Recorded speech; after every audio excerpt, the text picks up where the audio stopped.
Maũndũ matinda taũ kuma kiroko kia ũmũthĩ. Ikundi itiganĩte ikĩyũmba na mũrũgamo wa kũrũrũngana nginyagia mbunge-inĩ ya bũrũri kũregana na mũtaratara wa watho wa kĩgĩna wa mwaka ũyũ. Mũtitimũrano ũyũ mũgarũ na ĩrĩa ĩkoragwo ho ya kĩũteti, ikundi icio na Kenya megũtongoragio nĩ mwĩto wa kũria thirikari ĩtianĩrie mũtaratara ũyũ wĩ wothe, makiuga mĩgĩga ya magoti nĩ ĩritũhĩte makĩria. Mirũrũngano ĩno ĩrĩa ĩrekĩrĩirwo mũkana nĩ kamanda wa borithi wa Nairobi Adamson Bungei yanĩkĩte mbica ya Kenya meharĩirie kũng'ethera thirikari. Amu gĩcunjĩ kĩnene kĩa arũrũngani kiuma mbeũ njĩthĩ na ũrĩa wahobanĩrio ndekwĩrĩca gũikio ngono ĩmwe kwa ĩmwe nginyagia ceceni-inĩ ya borithi ya Central, mũngũrũri ũrĩa ũkuruhanirie nginyagia andĩki amwe a mohoro. We don't have any mega project happening in the country, but he's still borrowing and borrowing and borrowing. At the same time, he is overtaxing Kenyans. We saw him campaign on a platform of reduction of taxes. Today, he's talking about increasing taxes left, right and center. Waache tamaa. Juu waliraukia parliament. Tunajua walienda wakapewa brown envelope. Ndio wakuje wauze inchi. Sisi wananchi tumekataa. Inchi yetu haiuzwi.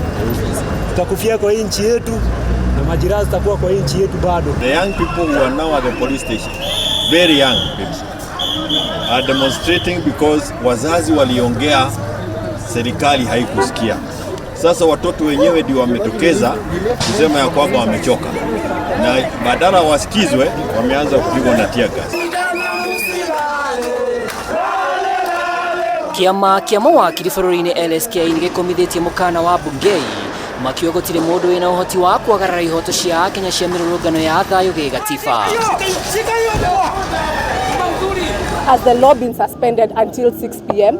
No, it has not been suspended. The question we are asking, what are they doing to our clients inside there when we are not watching? We are ready to be arrested and be with our clients inside there and see what is happening. The young people heard the call to save our country. They came out in large numbers, but unfortunately they were met with serious police brutality. We have to there are 5 advocates who are already there, and we have tried to talk to them. I remember personally I have been hit with by a very serious officer there with rungu here.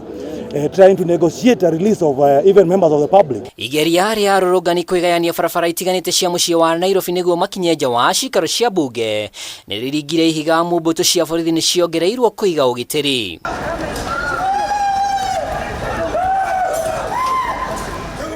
Atongoria a ngwatanĩro ya Azimio matongoretio nĩ mwandĩki mũnene wa kĩama kĩa Jubilee Jeremiah Kioni na mũmbunge wa Embakasi East Babu Owino merekeire ceceni-inĩ ya borithi ya Central makĩenda arĩa manyitirwo marekio na ningĩ makiuga nĩ megũtongoria mbũtũ cia mawakiri kũmarũgamĩrĩra. This is not a good thing for this country. It's completely against the provision of our constitution, and I call upon all lawyers of goodwill, old and young, to come and take up these matters. Hii si kitu ya kuachilia. Hii ni Kenya inaanguka sasa. They were demonstrating peacefully and they were against the draconian finance bill. And to prove that they were right, even State House, Ruto himself called for a meeting and did agree that some parts of the finance bill were wrong. But we still insist that the whole finance bill is completely wrong and should be dropped. Arũrũngani aya maugĩte kweherio kwa icunjĩ imwe na gũtabanĩrio mogarũrũku mũtaratara-inĩ ũyũ wa watho ti kũiganu, nao marenda watho ũyũ wothe ũteanĩrio. Ngĩribotera Kameme TV, rĩtwa rĩakwa nĩ Mwaura wa Ndung'u.